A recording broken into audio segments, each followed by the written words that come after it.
Hello and welcome to the IT Pro Q&A. My name is Stephen Pritchard and joining me now from Symantec is Richard Archdeacon, who's the head of their global services. Richard, thank you very much for joining us. Hello. Your last Internet Security Threat Report came out in April and highlighted a number of challenges that companies face, in particular a switch in the way that cybercriminals are starting to attack companies' websites rather than going after, say, the banks. Can you explain why that's been happening? Well, it's part of a continuing trend. The criminals have always gone for the weakest link in the chain. We've always known that. So when they went for banks, they would rather attack the home user rather than the bank, because banks are pretty good at security. Home users, not so good. And now what they've tried to do is switch the area of attack that they're coming in through. So instead of going for systems that might be locked down, they're now trying to track websites where they can perhaps put a piece of code on, a piece of malware. They'll be picked up by somebody just browsing through that site. And we've seen this rise in a huge interest in vulnerabilities around web applications. Something like 2/3 of all the vulnerabilities we see are around web applications. And this is a sure sign that this is an area that they're probing, they're looking to see if there are weaknesses. So that's really why they're focusing on that area. It's a backdoor route into other areas. By web applications, can you explain a little bit more about the type of websites they're going after? Well, they're going to look at websites that are going to be using fairly common applications to develop them, or pieces of code that are common throughout. So we saw the Flash example where there was a vulnerability that was exploited very rapidly. Now that's a piece of software that gets used by many website developers. So you can get a multiple hit with one vulnerability. You can spread that everywhere.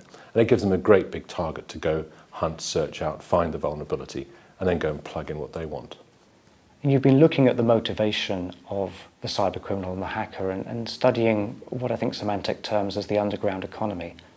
What's driving these people to go after these sites? Is it purely financial gain now? It's almost entirely financial gain. Obviously, there's a lot of theft of IP activity going on as well. But it's really about how you make money out of the data you've stolen. So it's the buying and selling of the credit card information, the bank account details, the email addresses, and so forth. That's really what they're after. And what we've seen is this economy building up that's built on a really quite a complex outsourcing model, where the criminals will launch an attack to try and get a piece of information.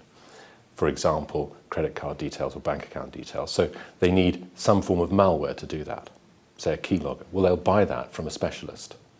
Then they need to distribute that. So they'll go and hire a botnet from a botnet hire agency, for want of a better expression. And they'll then go and distribute that around. And they can use all the different methods that are available to the criminals. They can hire spam developers, they can hire phishing website developers, they can buy the toolkits to do this now. So you're getting sub-industries spawned off the main criminal industry.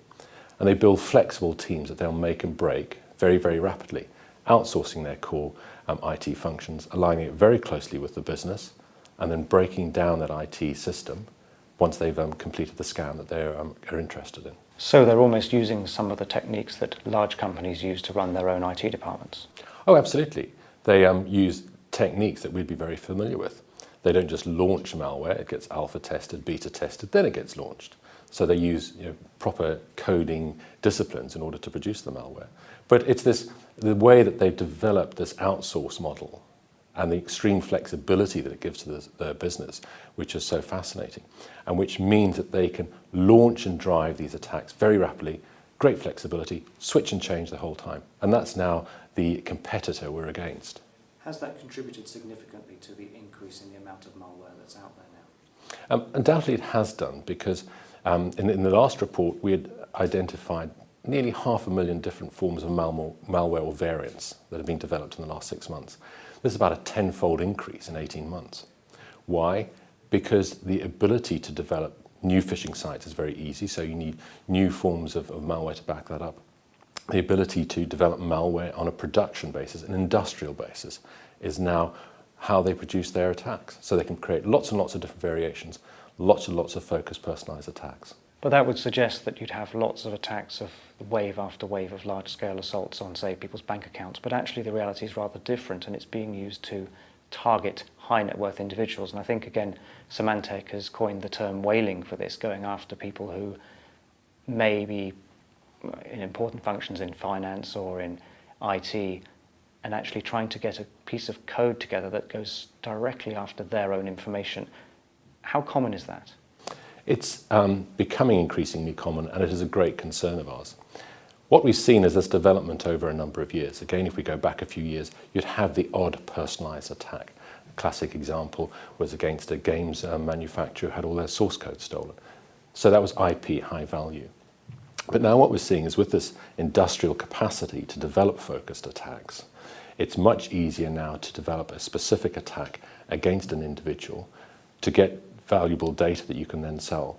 And you can then prove an ROI because your cost of production has gone down. So it's all about the economics.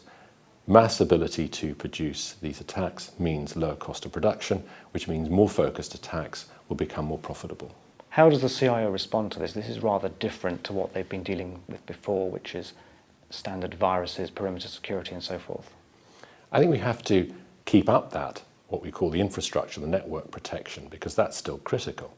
But we now have to start switching into two key areas. One is around our data and focusing on what is the value of our data and looking at that in a risk framework. So what is more valuable data? What is less valuable data? So if we go back to a high-ranking official within an organization, chances are they're going to have highly valuable data, so that's high-risk data. So we need to learn how to protect that data and then how to educate the users of the importance of data. For example, a colleague I know in a financial institution has said it's quite easy. What we do is look at our data and we translate it into a monetary value. So you don't have a database, you have a set of data that is worth X thousand pounds or X thousand dollars. And in that way you can see what the risk is and how much protection you should put around it. One of the other elements that appears to have grown in pretty much every report that you've put out has been the vulnerabilities introduced by personal devices. Smartphones in particular seem to have created some concern among IT professionals.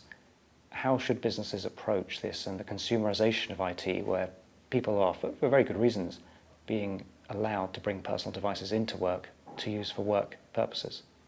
Well, I think you're right. This is a trend which is going to continue and become increasingly important as the younger, more used to these devices type workforce appears. So what we have to do is, as I think I was saying earlier, look at the data. What's important about the data? So keep in our network security, identify what the devices are, make sure that they are up to, when they connect to our networks, that they are in line with our policies around our network security. But then also look and track where our data is going, who owns it, and what they're doing with it. So it's moving the game up to following the data, not just the device. For the IT manager or the IT director walking the floor, though, there's always a challenge. There's always somebody who has a business case for bringing in a personal device, opening up a USB port, copying information. How do you educate users that that is something that really has to be done with caution, yet at the same time prevent IT from being described as the department that always likes to say no, the one that's always the barrier to somebody getting on with their job? I think what we need to do is to just educate the users about the risk they're taking and then leave the decision up to them. We have to ask ourselves, are security people there to dictate the business's strategy and the programs it wants to undertake? Or are they there to define what risk there is to a particular strategy? So if, for example, the strategy is we are going to all have PDAs or we're all going to use USB sticks, what are the risks around that in terms of what data can be stolen, what data can be lost? And then get the business users to understand, sign up and accept that risk and put in the defences that are relevant to that level of risk that's accepted. So it's about risk, not simply about security.